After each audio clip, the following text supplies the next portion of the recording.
Hello मेरा भाई और मेरा बहन है। आप सब कैसे हैं? आप लोग की अंग्रेज़ी कैसी चल रही है? आई होप आप लोग की अंग्रेज़ी अच्छी होगी और आप लोग को मेहनत कर रहे होंगे। तो चलिए दोस्तों, मैं आप लोग से रिक्वेस्ट करता हूं कि मैं सही तरीके से वीडियो नहीं दे पा रहा हूं, जो क्लीन नहीं हो पा रहा है। इसके लिए डोंट माइंड, क्योंकि मुझे कुछ समस्या है यहाँ पर जो कि मैं उपलब्ध नहीं कर पाता हूँ जो क्लीन हो जाए या सही हो जाए।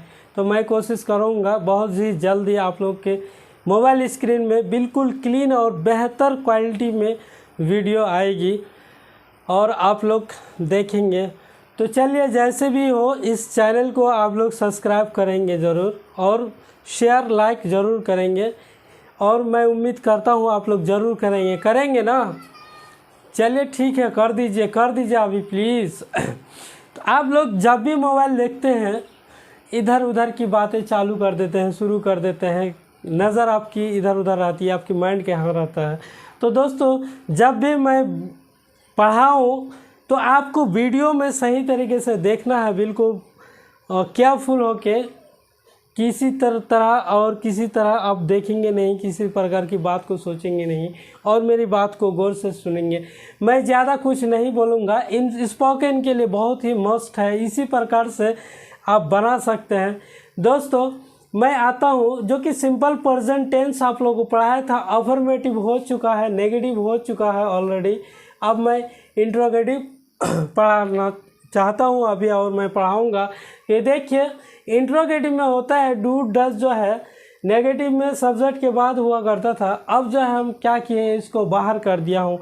पहले भी मेरा पिछले जो वीडियो है आप लोग देखेंगे, उसमें जब भी किसी हिंदी वाक्य की शुरू में क्या लगा रहता था तो हम उसको क्या करते हैं, इज़ारम हो या वजवेर हो या शैल विल हैव हो या शैल विल हो, हम उसको क्या कर देते हैं, सब्जेक्ट से पहले लेते थे और सब्जेक्ट उसके बाद में ले। तो उसी प्रकार से किए हैं, और जितने भी आने वाली स्ट्रक्चर है, रूल है, सब इसी कायदे से, इसी नियम से बनेगा। एक नियम को अगर आप सही से समझ गए तो फिर आपके लिए कोई दिक्कत नहीं है। तो दोस्तों, डू डज को हमने बाहर कर दिया है, उसके बाद सब्जेक्ट रखा प्लस B1 प्लस ऑब्जेक्ट, बिल्कुल सिंपल है। चलिए दोस्तों, यहाँ पर हमने दो चार कुछ ऐसे सेंटेंस को लिखा हूँ, बिल्कुल सिंपल है, आप इसको आसान से समझ सकते हैं और बोल भी सकते हैं, प्रैक्टिस कर सकते हैं। तो चलिए, मैं इस वाक्य को पढ़ता हूँ। क्या ताहिरा अंग्रेजी पढ़ाती है? ताहिरा किसी गर्ल्स की नाम, किसी लड़की की नाम है, गर्ल की, और वो पढ़ाती है या नहीं पढ़ाती है? तो चलिए दोस्तों, ये सब्जेक्ट हो जाएगा ताहिरा। ये क्या हो जाएगी? ताहिरा। ताहिरा के साथ हम क्या देंगे? डज दे देंगे, डज ताहिरा। सब्जेक्ट ताहिरा हो गया। उसके बाद ये क्या, वर्ब, वर्ब क्या हो गया? पढ़ाना, टीच। वर्ब क्या हो जाएगा आपका? टीच हो गया। ऑब्जेक्ट क्या होगा? इंग्लिश।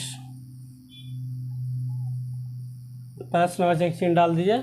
इस प्रकार से सेंटेंस बन गया, डज ताहिरा टीच इंग्लिश। बिल्कुल आसान है और ज़्यादा लंबा नहीं करेंगे, बिल्कुल छोटा छोटा शॉर्ट पहले बनाइए, लंबा अपने आप बोल सकते हैं और आसान से हो जाएंगे, लेकिन आपको समझना ज़रूरी है। आप लेंथ को ज़्यादा लंबा नहीं करें, सेंटेंस को ज़्यादा लंबा करने की कोशिश नहीं करेंगे।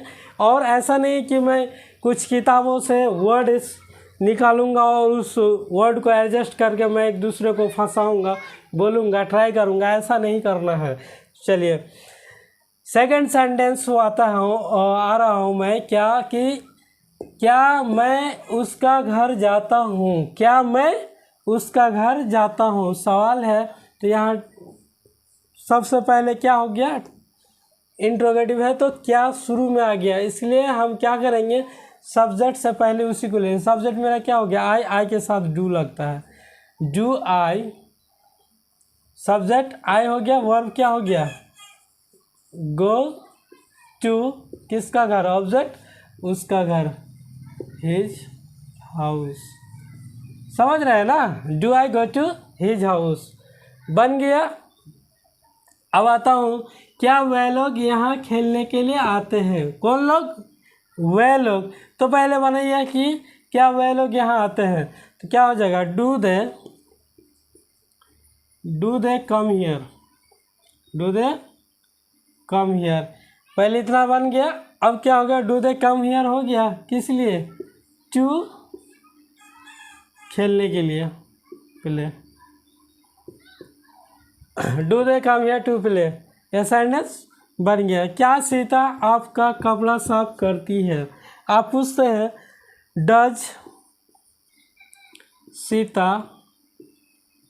वॉश, क्या सीता साफ करती है, क्या साफ करती है, आपका कपड़ा, योर क्लॉथ। हो गया दोस्तों, does Sita wash your cloth.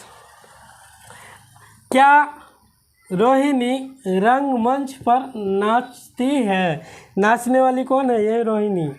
Rohini क्या हो जाएगी, सब्जेक्ट, उससे पहले क्या हो जाएगा, डज हो जाएगा, डज रोहिणी, सब्जेक्ट रोहिणी हो गई। उसके बाद क्या हो जाएगा, वर्ब, वर्ब क्या हो गया, नाचना, डांस। ऑब्जेक्ट क्या हो जाएगा दोस्तों, ये ना, रंगमंच पर, ऑन द स्टेज। हो गया। इस प्रकार से does Rohini dance on the stage. यहाँ डांसेस नहीं करना है, क्योंकि ये नेगेटिव से ही आपका V5 छूट जाता है, ऐसे यस नहीं लगता है, इसलिए हमने नहीं लगाया, केवल डांस लिख दिया। क्या मोहन उसका घर जाता है, क्या मोहन उसका घर जाता है। तो आइए, डज हो जाएगा, मोहन, सब्जेक्ट मोहन हो गया, सब्जेक्ट के अनुसार डू डज दिया, सब्जेक्ट क्या हो गया, मोहन हो गया, वर्ब क्या हो गया, जाना, गो, कहाँ के लिए, उसके घर के लिए, टू हिज हाउस।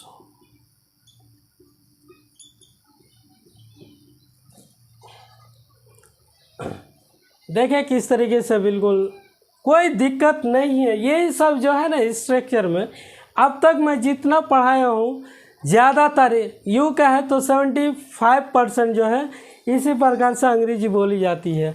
ऐसा थोड़ी है जो कारगिल में क्या हो रहा है, न्यूज़ दे रहे हैं या कुछ दे रहे हैं, या तो फिर बहुत सारे ऐसे होते हैं, कोई मुद्दे पे जब बात करते हैं तो उस टाइप से कुछ अलग तरीके से आपको वर्ड करना होता है। लेकिन ये तो बिल्कुल साधारण है, घरेलू भाषा बोल सकते हैं।